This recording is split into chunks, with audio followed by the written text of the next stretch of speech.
Comme la neige est là, le mauvais temps, pas question de voyager, alors j'en profite pour vous raconter l'histoire de Diane de Cossé-Brissac. Encore une fois, nous en avons tous une goutte de sang puisque c'est la mère d'Henriette de Chavaux-Trinquecourt, ma grand-mère.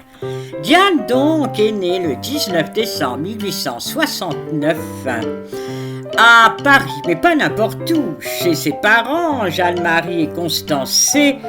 C'est 14 place Vendôme, un hôtel particulier fantastique, construit par Mansart et Gabriel au XVIIIe siècle.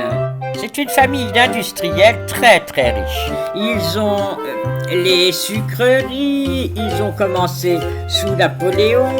Petit à petit, les affaires se sont bien développées jusqu'au point d'acheter et de construire une usine à Paris, à Ivry, dans le 13e arrondissement. À Nantes, l'usine est pour le sucre de canne, mais à Paris, l'usine est pour le sucre de betterave, car c'est Constance C., le père de notre Jeanne-Marie, mère de Diane, c'est lui qui a découvert comment extraire le sucre de la betterave, imaginez. Ils ont commencé en 1832 à 2-3 tonnes par jour, en 1885 à 500 tonnes par jour, 116 000 tonnes, toutes usines confondues car ils en avaient en Belgique, dans le nord de la France. Leur système était ainsi conçu. La maison C donnait aux agriculteurs les graines, les agriculteurs cultivaient les betteraves, puis les sucreries venaient ramasser les betteraves et ensuite les raffiner. Donc par ce système qui faisait gagner de l'argent autant aux agriculteurs qu'aux usines C, ils purent très vite avoir le tonnage nécessaire pour leur raffinerie.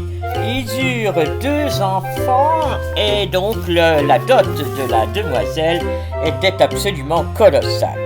Ils recevaient beaucoup, même s'ils n'étaient pas aristocrates, le plus beau monde les côtoyait, peut-être à cause de cette fameuse dot. En tout cas, Jeanne-Marie rencontra Roland le marquis de Brissac et ils décidèrent de se marier le 25 avril 1866. Elle avait 18 ans et lui 22. Et en 1870, les Prussiens envahissent la France.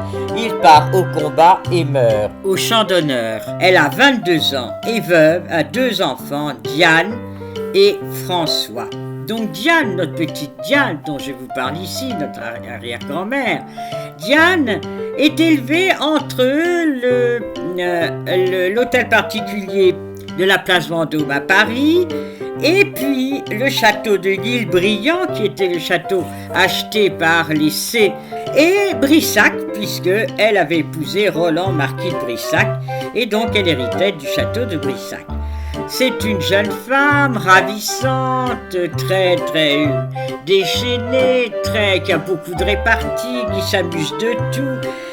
Et donc elle décide de trouver sa nouvelle vocation dans le chant, car elle a toujours rêvé d'être chanteuse d'opéra, mais dans ces milieux-là, ça ne se faisait pas. Donc, elle fait construire carrément un théâtre à Brissac. Ce théâtre est inauguré le 21 septembre 1890 par une saison. C'est-à-dire que les acteurs, les ténors, les cantatrices viennent de Paris, logent à Brissac pour toute la saison. Vous imaginez les orchestres, tous les artistes, enfin ça faisait une vie très amusante que Diane appréciait énormément, petite fille. Mais Jeanne-Marie est aussi compositeur. Ses œuvres musicales ont passé des siècles et s'appellent La Belle aux cheveux de lin. Elle fit la musique, L'heure exquise, Je t'aime et je meurs, piano, violon, Mon âme est une infante, ou bien encore Histoire du vieux temps. Donc, voyez, elle participe elle-même à l'animation de ces saisons. En 1873, notre Jeanne-Marie, toujours veuve, épouse le vicomte Christian de Tréderne, un aristocrate breton, dont elle a 3 enfants. Alors pour lui, elle fait des aménagements dans le château de l'Île-Briand, dont elle a hérité de ses parents, qui se trouve dans la région du Lion d'Angers. Elle fait faire des plafonds, une salle à manger idéale, elle construit une énorme ferme, agrandit le château d'une salle à manger. Enfin, elle organise les premières courses hippiques dans ce château.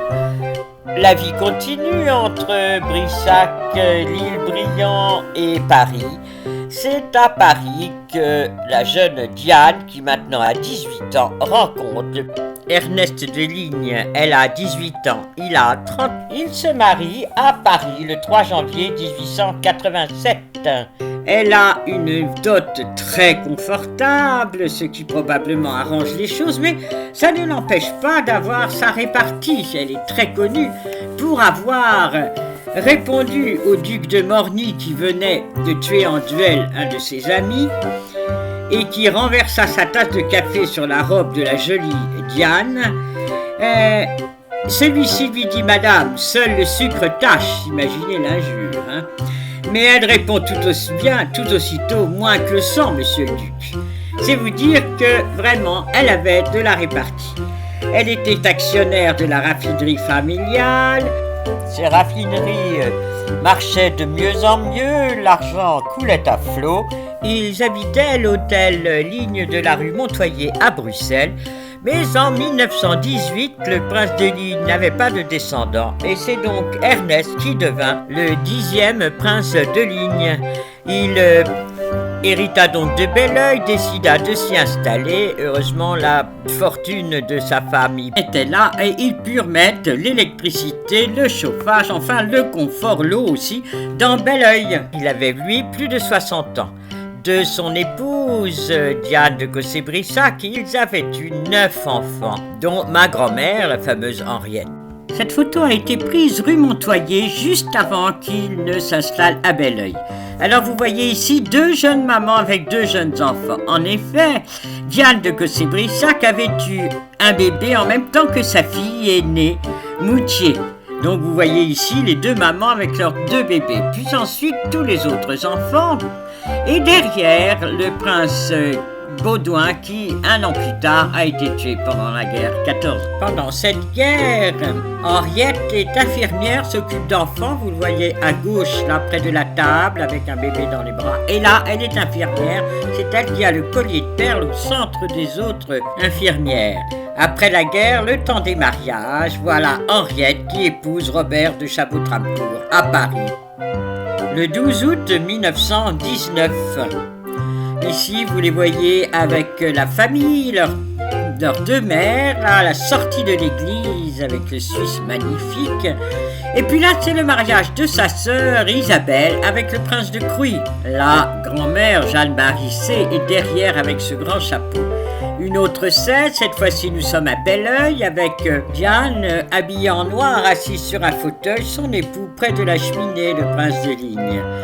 Un autre jour, les voilà à Tramcourt avec de gauche à droite la princesse de Ligne Diane de Cossé-Brissac, sa fille Henriette, ma grand-mère, le prince de Ligne, mon grand-père Robert de Chabot-Tramcourt et 3 de leurs garçons, Victor, Renaud et Antoine. Sur ce magnifique tableau de la grand-mère, tableau qui se trouve à Belleuil, je vous dis au revoir, à bientôt pour une autre histoire de famille.